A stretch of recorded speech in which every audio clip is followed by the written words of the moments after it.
आज हम लोग जिनका जन्म दिवस मनाने के लिए यहाँ के ऊपर आए हैं, उन सही मायने में अटल जी आज हम सबके बीच में नहीं हैं। वो इतिहास का अंग बन गए हैं। अब चूंकि अटल जी कोई व्यक्ति नहीं थे, अटल जी तो एक व्यक्तित्व थे। हमारे लोग हमेशा से इस बात को कहते हैं कि व्यक्ति आता है जाता है, किसी मनुष्य की मृत्यु होती है, लेकिन उसके विचार सदैव हम सबके बीच में रहते हैं। भारतीय जनता पार्टी एक वैचारिक आधार पर चलने वाला राजनीतिक दल है। मैं सदैव अपनी भाषा में बोलता हूं कि भारतीय जनता पार्टी किसी के बाप की पार्टी नहीं है। भारतीय जनता पार्टी किसी एक जाति की पार्टी नहीं है। भारतीय जनता पार्टी किसी परिवार विशेष की संपत्ति भी नहीं है।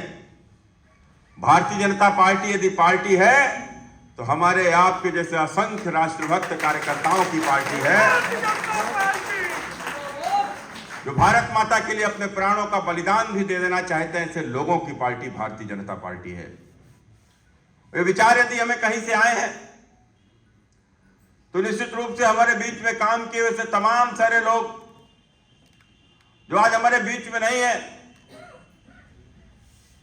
अटल जी की बात यदि हम करेंगे तो अटल जी की बात हो, किसी कविता से यदि शुरुआत ना हो तो अटल जी की तो बात करना ही बेईमानी है।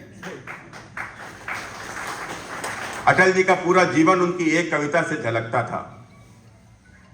और पथ क्या पथिक कुशलता क्या, जिस पथ पर बिखरे सूल न हो। नाविक की धैर्य परीक्षा क्या, यदि धाराएं प्रतिकूल न हो। क्या कभी कल्पना की थी उन्होंने,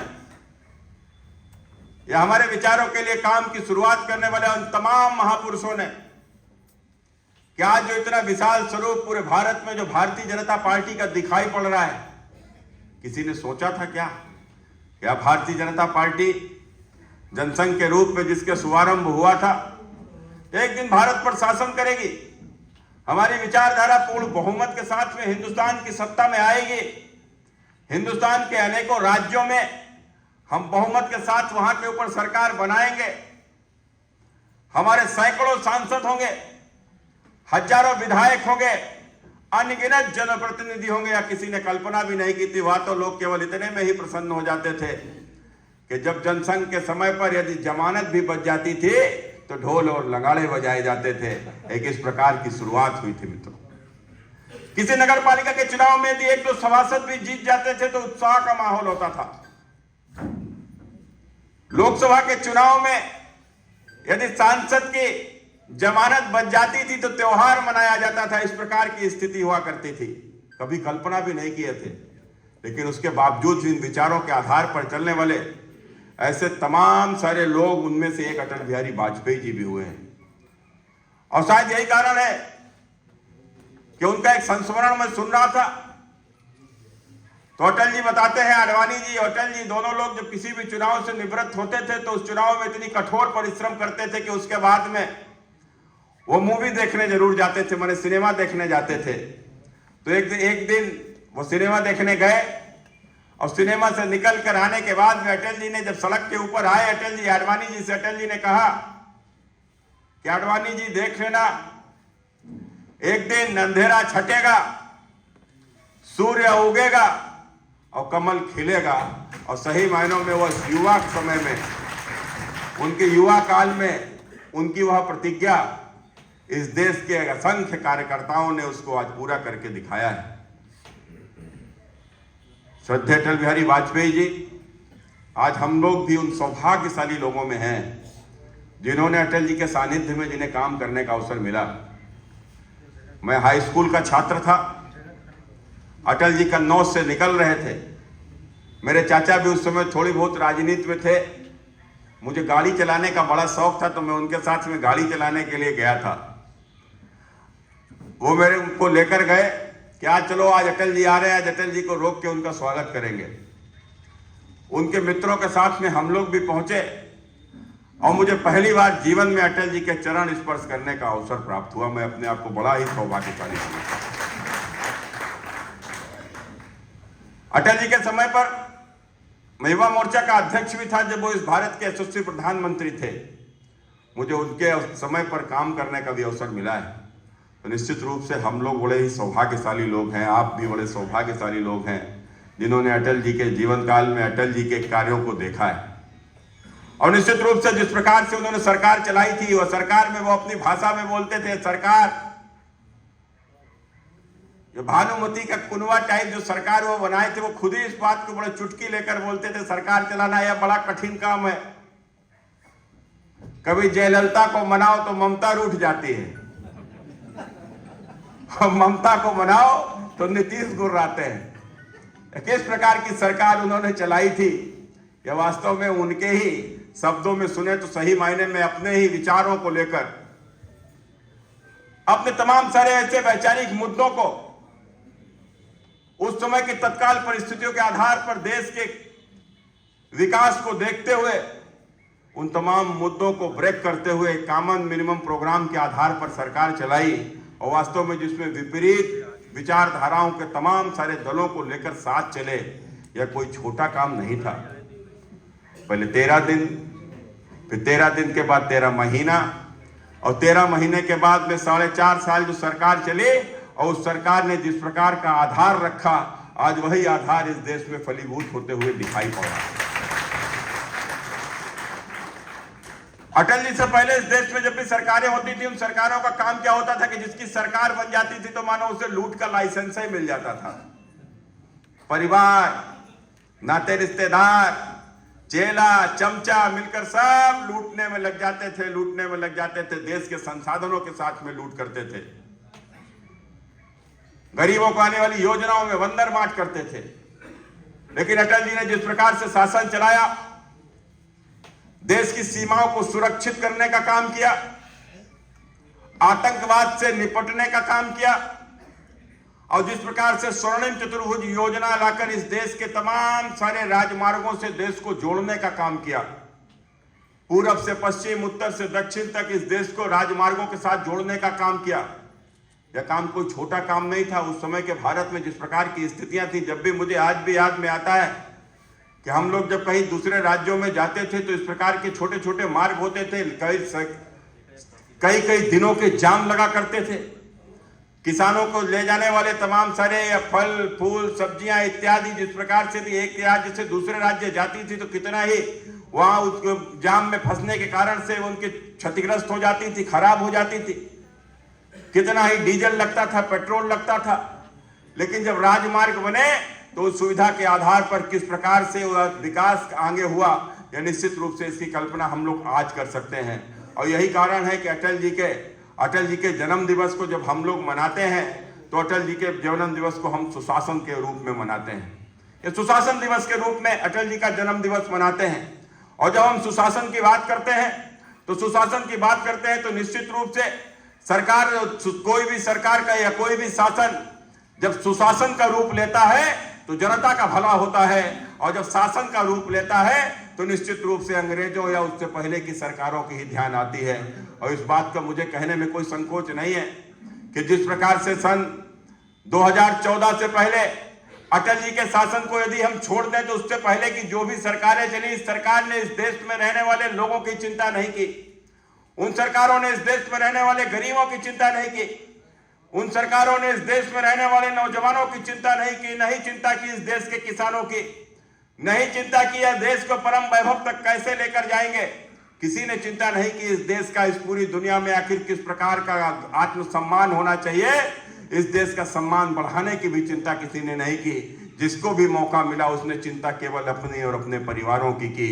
इस अंतर को पाटते हुए जब 2014 में इस देश में नरेंद्र मोदी की सरकार बनी तो नरेंद्र मोदी जी ने अटल जी के विचारों पर चलते हुए और जिस प्रकार से उन्होंने कहा कि सरकार वह है जो गरीबों के लिए सोचे, सरकार वह है जो गरीबों के लिए कुछ करे। यह सरकार गरीबों के लिए समर्पित सरकार है और यह सरकार इस देश में आने वाले समय में इस देश से गरीबों का कल्याण करने का काम करेगी, गरीबों का विकास करने का काम करेगी। मित्रों, निश्चित रूप से यह देश लंबे समय तक गुलाम रहा है। उस गुलामी का दंश झेलते हुए यह देश में सर्वाधिक गरीबी आई है। और मित्रों, ऐसे गरीबों को यदि उद्धार करने का संकल्प यदि किसी ने लिया तो अटल बिहारी वाजपेयी जी के रास्ते पर चलते हुए देश के प्रधानमंत्री श्री नरेंद्र मोदी जी ने लिया। तो मित्रों, मुझे आज भी ध्यान में आता है, आज जब नरेंद्र मोदी जी इस देश में पहली योजना लेकर आए थे तो उनकी पहली योजना क्या थी? उनकी पहली योजना थी इस देश में तमाम सारे लोगों को जनधन योजना के साथ में इस देश की बैंकों से जोड़ना। और मित्रों, मुझे आप सबको बताते हुए इस बात का आश्चर्य होता है कि इस देश में नरेंद्र मोदी जी ने इस योजना के तहत इस देश में 44 करोड़ लोगों के खाते खोलने का काम किया। अब मित्रों, आप बताओ, 44 करोड़ खाते, माने जिस देश में 44 करोड़ लोग इस देश की बैंकों से नहीं जुड़े थे, माने इस देश की अर्थव्यवस्था से नहीं जुड़े थे, तो कैसे उनका विकास संभव था? उनके विकास की तो कल्पना ही नहीं की जा सकती थी। और यही कारण है कि 44 करोड़ लोग जब इस देश में बैंकों से जुड़ गए, इस देश की बैंकों के खाते से उनके खुल गए। और वह खाते भी किस प्रकार से खुले कि जो लोग इस देश के गरीब लोग जो बैंकों की चौखट तक इसलिए नहीं जाते थे कि उस समय पर माना जाता था बैंकें तो केवल बड़े लोगों की होती हैं, बड़े लोगों को ही बैंक तक जाएंगे, गरीब तो बैंक की चौखट तक जाता ही नहीं था। लेकिन प्रधानमंत्री नरेंद्र मोदी जी के एक आदेश के बाद में वह बैंकें चलकर गरीब के चौखट तक गई और इस देश में गरीबों के खाते खोलने का काम किया।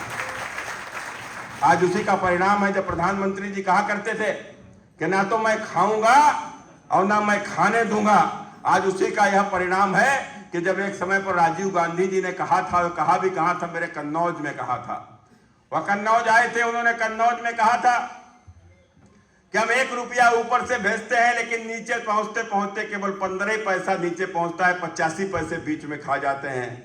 आप प्रधानमंत्री थे, आपने इसकी योजना क्यों नहीं बनाई? लेकिन जब हमारे प्रधानमंत्री नरेंद्र मोदी जी को मौका मिला, उन्होंने योजना बनाई और जनधन खाते जब खोल दिए तो आज भ्रष्टाचार की स्थिति यह है कि यदि ऊपर से 1 रुपया आता है तो पूरा नीचे सीधा खाते में पहुंच जाता है और बिचौलिया देखते रह जाता है। यह परिवर्तन करने का काम प्रधानमंत्री श्री नरेंद्र मोदी जी ने किया है। आज पात्रों तक योजना का लाभ पहुंच रहा है, आज पात्रों के सीधे खाते में पैसा आ रहा है। आज इस प्रकार का परिवर्तन हुआ है। और निश्चित रूप से इसी के साथ साथ आपने देखा होगा कि जो प्रधानमंत्री जी जो बात करते थे तो बात करते थे भ्रष्टाचार और आतंकवाद के खिलाफ जीरो टॉलरेंस की नीति अपनाने का। और जीरो टॉलरेंस की नीति अपनाते हुए किस प्रकार से काम हुआ है? 2014 से पहले इस देश में देखा था आए दिन बम विस्फोट हुआ करते थे।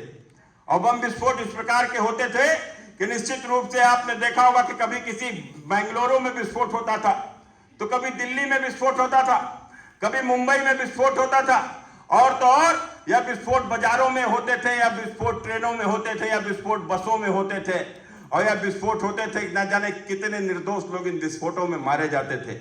हमारे मंदिर भी सुरक्षित नहीं थे, हमारे मंदिरों के ऊपर भी आतंकवादी हमले होते थे, बम से विस्फोट किया जाता था। चाहे बनारस का संकट मोचन मंदिर के ऊपर हमला हम कैसे भूल सकते हैं? हम कैसे भूल सकते हैं? जम्मू के रघुनाथ टेम्पल के ऊपर हमला हम कैसे भूल सकते हैं? गुजरात के अक्षरधाम मंदिर के ऊपर हमला कभी भूला नहीं जा सकता। आखिर ये मंदिरों में हमले क्यों होते थे? हमने कभी सुना? हमने सुना कि किसी मस्जिद में कोई विस्फोट हुआ? हमने सुना हिंदुस्तान में कभी किसी मजार के ऊपर विस्फोट हुआ हो? तो यह विस्फोट या बम विस्फोट केवल हमारे मंदिरों में क्यों होते थे? एक सोची समझी रणनीति के तहत होते थे कि हमारे मंदिर में विस्फोट होगा और उस मंदिर में यदि कोई श्रद्धालु मारा जाएगा तो जो श्रद्धालु मारा जाएगा हमारे डर के उसके घर में फिर कोई कभी मंदिर नहीं जाएगा। इस आधार पर हमारे मंदिरों में विस्फोट होते थे। और आतंकवादी चलकर पाकिस्तान से आता था, पाकिस्तान से आता था और हमारे देश में घटना को अंजाम देता था। यदि पकड़ा भी जाता था तो उसको बिरयानी खिलाई जाती थी, इसलिए आतंकवादियों ने डरना ही बंद कर दिया। लेकिन मित्रों, 14 के बाद जब परिवर्तन हुआ तो आपने देखा कैसा परिवर्तन हुआ। अब आतंकवादी भी पाकिस्तान से आता है लेकिन सीमा क्रॉस नहीं कर पाता है, पकड़ा जाता है, और जब पकड़ा जाता है तो बिरयानी नहीं खिलाई जाती बल्कि गोली पिला के ऊपर भेज दिया जाता है। जब परिवर्तन इस देश के भीतर नरेंद्र मोदी जी के नेतृत्व में आने का काम हुआ है और मित्रों अटल जी के विचारों पर चलते हुए यह परिवर्तन लाने का काम किया गया है। निश्चित रूप से हमारे वह हमारा विचार ही तो था जो हम इस देश को अपनी माता मानकर, भारत को अपनी माता मानकर भारत माता की जय बोलते हैं। आपने दूसरे राजनीतिक दलों में देखा होगा, आपने कांग्रेस में देखा होगा, वहां सदैव सोनिया गांधी की जय बोली जाती है, वहां के ऊपर राहुल गांधी की जय बोली जाती है। आपने समाजवादी पार्टी में देखा होगा कि वहां के ऊपर मुलायम सिंह की जय बोली जाती है, अखिलेश जी की जय बोली जाती है। आपने देखा होगा बहुजन समाजवादी पार्टी में जहां पर मायावती जी की जय बोली जाती है, लेकिन हमारी पार्टी में नरेंद्र मोदी की जय नहीं बोली जाती, हमारी पार्टी में योगी आदित्यनाथ की जय नहीं बोली जाती, हमारी पार्टी में यदि जय बोली जाती है तो भारत माता की जय बोली जाती है, भारत माता की जय बोली जाती है। मित्रों, हम भारत माता की जय बोलने वाले लोग हैं और यही कारण है कि जब हम भारत माता की जय बोलते हैं तो भारत माता के जो स्वरूप हमारे सामने आता है, तो वह स्वरूप में हमारे विचारों के आधार पर हम कश्मीर को अपनी भारत माता का मुकुट मानते हैं, लेकिन वह कश्मीर को अपने भारत का अभिन्न अंग मानते हैं। और यही कारण है कि हम अपने विचारों के आधार पर, जब मुझे आज भी ध्यान में आता है कि जब हम विद्यालय जाते थे तो उस समय के ऊपर हम अपने विद्यालय जाते समय हम लोग इस बात को कहा करते थे कि जहां हुए बलिदान मुखर्जी वह कश्मीर हमारा है, और जो कश्मीर हमारा है वह सारे का सारा है। मित्रों, यह नारा जब हम लोग लगाते थे तो कभी कश्मीर की कल्पना भी नहीं की होगी। मैं तो अपने पूरे जीवन में, अभी जब सांसद बन गया उसके बाद मैं कश्मीर घाटी गया, उससे पहले तो मैं कभी कश्मीर गया ही नहीं। आप लोगों में भी बहुत से लोग शायद कश्मीर नहीं गए होंगे, लेकिन उसके बावजूद भी कश्मीर से हमारा वही लगाव है, कश्मीर से हमारा वही जुड़ाव है जो जुड़ाव हमारा इस प्रतापगढ़ से है, जो जुड़ाव हमारा हमारी धरती से है, वही जुड़ाव हमें कश्मीर की भी धरती से है। और यही हमारे विचारों के आधार पर कश्मीर हमारी भारत माता का अभिन्न अंग है। इस बात को हम पुरजोर ताकत के साथ में बोलते हैं। लेकिन मित्रों, उस कश्मीर की हालत वह धारा 370 के तहत आखिर किस प्रकार की थी? वह धारा 370 के कारण से कश्मीर के अंदर भारत मुर्दाबाद, पाकिस्तान जिंदाबाद के नारे लगाए जाते थे। हमारी संसद के पास हुए कानून उस कश्मीर के भीतर माने ही नहीं जाते थे। माने भारत के भीतर मिलने वाले हमारे अनुसूचित जात जनजात के भाई बहनों को मिलने वाला उनको आरक्षण का लाभ देश भर में मिलता था, लेकिन कश्मीर के अंदर नहीं मिलता था। कश्मीर का कोई भी व्यक्ति आकर यहां से ऊपर चुनाव लोकसभा का लड़ सकता है प्रतापगढ़ से, लेकिन प्रतापगढ़ का कोई भी व्यक्ति जाकर कश्मीर से चुनाव नहीं लड़ सकता था। इस प्रकार का भेदभाव यहां के ऊपर था। तो हम लोग मित्रों सदियों से, जब भारतीय जनता पार्टी का जब से निर्माण हुआ दशकों से, हम लोग इस मांग को करते आए थे कि 370 हटाई जाए, 370 हटाई जाए। लेकिन 2014 में बनी सरकार, वह सरकार हमारे पास में जो लोकसभा में तो बहुमत था, लेकिन हमारे पास राज्यसभा में बहुमत नहीं था। लेकिन 19 में सरकार आते ही आते जब हमारे पास लोकसभा में भी बहुमत हुआ और जब हमारे पास राज्यसभा में भी बहुमत हुआ, तो वह एक दिन आया और उस दिन आप सबके सौभाग्य से और उसमें सौभाग्यशाली क्षणों का मैं प्रतीक बना। वह दिन जब लोग कहा करते थे, मुझे आज भी याद में है कि महबूबा बोलती थी कि धारा 370 को किसी ने छुआ तो कश्मीर के भीतर खून की होलियां खेली जाएंगी। वह फारूक अब्दुल्ला बोलता था कि यदि 370 मोदी के 4 खानदान 4 बाप भी आ जाए तो भी नहीं छू सकते। और किस प्रकार की बातें कांग्रेस करती थी कि यदि 370 हटी तो देश में गृह युद्ध हो जाएगा, पाकिस्तान अलग धमकी देता था। लेकिन आपने देखा कि वह 5 अगस्त का वह दिन आया और वह 370 को उखाड़ कर फेंकने का काम कर दिया। मित्रों, उखाड़ कर फेंकने का काम कर दिया। एक पत्ता भी हिंदुस्तान की धरती के ऊपर नहीं हिला। मित्रों, एक इस प्रकार का भी सुशासन देने का काम नरेंद्र मोदी की सरकार ने किया है। मित्रों, हमारे कोई भी विचार हो और जिस प्रकार की बात कहा करते थे, मुझे तो आज भी याद है, क्योंकि मेरा तो बचपन ही या राम मंदिर आंदोलन के साए में बीता है। वो जिस प्रकार से आंदोलन खड़ा हो रहा था, उसी हिसाब से मैं भी बड़ा हो रहा था। मुझे आज भी याद है कि 90 के दशक में जब हम लोग कक्षा 5 के छात्र हुआ करते थे, अपने स्कूल के बच्चों की टोली को लेकर, अपने मोहल्ले के बच्चों की टोली को लेकर हम लोग भी मोहल्ले मोहल्ले घूमा करते थे और इस प्रकार के नारे लगाते थे कि राम लला हम आएंगे, मंदिर वही बनाएंगे, बच्चा बच्चा राम का, जन्मभूमि के काम का। मित्रों, नारा लगाते हुए हम लोग बड़े हुए, हम यहाँ नारा लगाते हुए बड़े हुए। और लेकिन हम कितने सौभाग्यशाली लोग हैं कि वो 1528 में अयोध्या के भीतर ध्वस्त किया भगवान श्री राम का वह मंदिर आज हम सबके जीवन काल में हमारी आंखों के सामने भव्य रूप से बनने जा रहा है। मित्रों, भव्य रूप से बनने जा रहा है विचार। आज हमारे विचार मित्रों हमारी आंखों के सामने सार्थक हो रहे हैं। हम कितने भाग्यशाली लोग हैं। मित्रों, कौन सोचता था, कोई सोचता था जब मोदी जी कहा करते थे कि 3 तलाक को हम हटा देंगे, किस प्रकार की बातें की जाती थी और वह 3 तलाक किस प्रकार की स्थिति को हिंदुस्तान में ग्रहण उस समय पर हो रही थी 3 तलाक के कारण से। हमारी मुस्लिम बहनों को किस प्रकार के वह दुर्दिन देखने को मिलते थे। वह तीन तलाक जो को मुंह से केवल 3 बार तलाक बोल देने से किसी भी बहन का जीवन बर्बाद कर देता था। और तो और यह 3 तलाक आपने देखा होगा कि यह 3 तलाक तो व्हाट्सएप से भी आने लगा था। कोई भी दुबई में बैठा हुआ कोई भी व्यक्ति व्हाट्सएप पर 3 तलाक लिखकर हिंदुस्तान में हमारी बहन को भेज देता था और हमारी गांव में बैठी हुई किसी बहन के जीवन को बर्बाद कर देता था। कोई बहरीन से एसएमएस के माध्यम से मोबाइल से अपनी पत्नी को लिखकर 3 तलाक भेज देता था, हिंदुस्तान की हमारी किसी मुस्लिम महिला के जीवन को बर्बाद कर देता था। लेकिन मित्रों, जब हमारे पास में ताकत आई तो हम 3 तलाक का कानून लेकर आए और वह 3 तलाक का जब हम कानून लाए तो संसद में वह 3 तलाक का कानून पास हुआ। अब जो भी 3 बार तलाक बोलेगा वह 3 साल के लिए भीतर जाएगा। मित्रों, हमने तय कर दिया। हमारे विचारों के आधार पर मित्रों हमने तय करके दिखा दिया। यही नहीं, वो सीए का कानून जब हम लेकर आए थे, वह देश भर में न जाने कितने ही राष्ट्र विरोधी लोगों ने वह सीए के कानून का किस प्रकार से विरोध किया था, जबकि उसका विरोध का कारण क्या था। हम जब सीए का कानून लेकर आए थे तो हमने यह कहा था कि हिंदुस्तान के अलावा हमारे वह पड़ोसी वह देश, चाहे वो पाकिस्तान हो, अफगानिस्तान हो, बांग्लादेश हो, जहां के ऊपर रहने वाले वह तमाम सारे हिंदू जो केवल हिंदू होने के कारण वहां के ऊपर प्रताड़ना झेल रहे हैं, ना उनकी मर्यादा सुरक्षित है, ना ही उनका धन सुरक्षित है और ना ही उनका सम्मान सुरक्षित है। वह ऐसे हिंदू आखिर कहां जाएंगे? वह हिंदुस्तान की धरती पर नहीं आएंगे तो कहां जाएंगे? मित्रों, मुस्लिमों के इस दुनिया में तमाम सारे राष्ट्र हैं, ईसाइयों की इस दुनिया में तमाम सारे राष्ट्र हैं। माने कोई हिंदुस्तान में कोई मुसलमान यदि परेशान होगा तो पाकिस्तान चला जाएगा, पाकिस्तान में कोई परेशान होगा तो अफगानिस्तान चला जाएगा, अफगानिस्तान में कोई परेशान होगा तो वो बांग्लादेश चला जाएगा, ईसाई भी कोई अमेरिका चला जाएगा, कोई इंग्लैंड चला जाएगा। लेकिन मेरे मित्रों बताओ, पाकिस्तान में यदि कोई हिंदू परेशान होगा वो हिंदुस्तान की धरती पर नहीं आएगा तो कहां जाएगा? यदि बांग्लादेश में कोई हिंदू परेशान होगा, कोई सिख परेशान होगा, कोई बौद्ध परेशान होगा तो वह हिंदुस्तान की धरती पर नहीं आएगा तो कहां जाएगा? अफगानिस्तान में कोई परेशान होगा तो हिंदुस्तान की धरती पर आएगा तो कहां जाएगा? मित्रों, दशकों से लोग हमारे देश में आए थे, नागरिकता मांग रहे थे, उनको नागरिकता ही नहीं मिल रही थी और नागरिकता ही नहीं मिल रही थी जिस कारण से वो दोयम दर्जे का जीवन हिंदुस्तान के भीतर व्यतीत कर रहे थे। मित्रों, ऐसे लोगों को नागरिकता देने का काम भी हमारी सरकार ने हमारे विचारों के आधार पर करके दिखा दिया। मित्रों, हमारे विचारों के आधार पर करके दिखा दिया।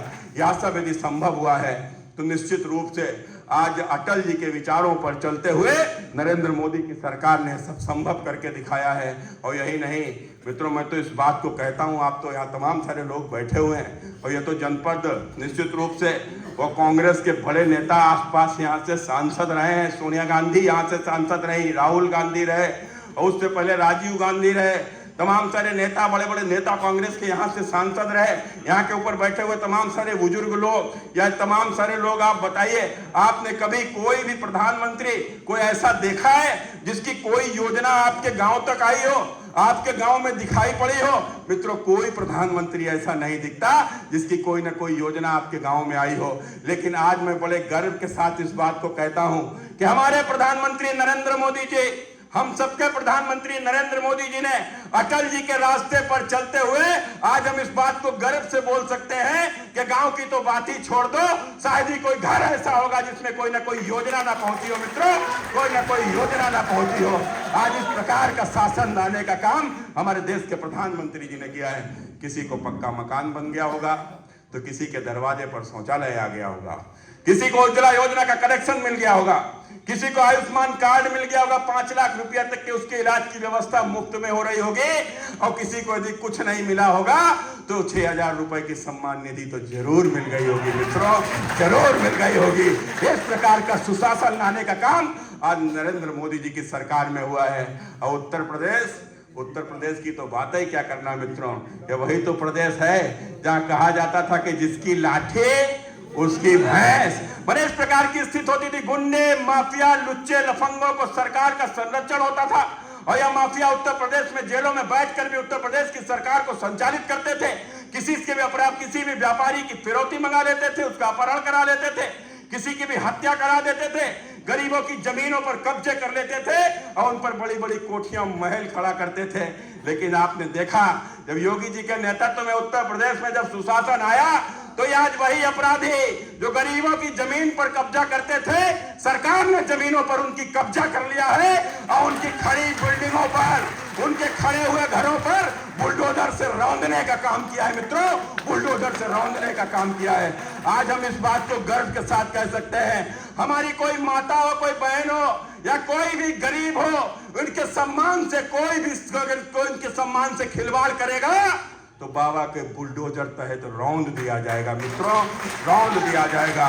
इस प्रकार का सुशासन लाने का काम किया है। आज ऐसे इस अवसर पर हम सब लोग अटल जी के बताए हुए रास्ते पर चलते हुए और निश्चित रूप से सुशासन जो दिल्ली से चलकर लखनऊ तक पहुंचा है, यह सुशासन हमारे गांव गली मोहल्ले तक भी पहुंचे। मित्रों, और इस बार नगर निकाय के आने वाले चुनाव में अटल जी को याद करते हुए अटल जी की विचारधारा को जन जन तक पहुंचाने का हम सब लोग संकल्प लेते हैं और हर वार्ड में इस बार कमल खिलाने का हम लोग संकल्प लेते हैं। इसी के साथ मैं अपनी बात को समाप्त करूंगा।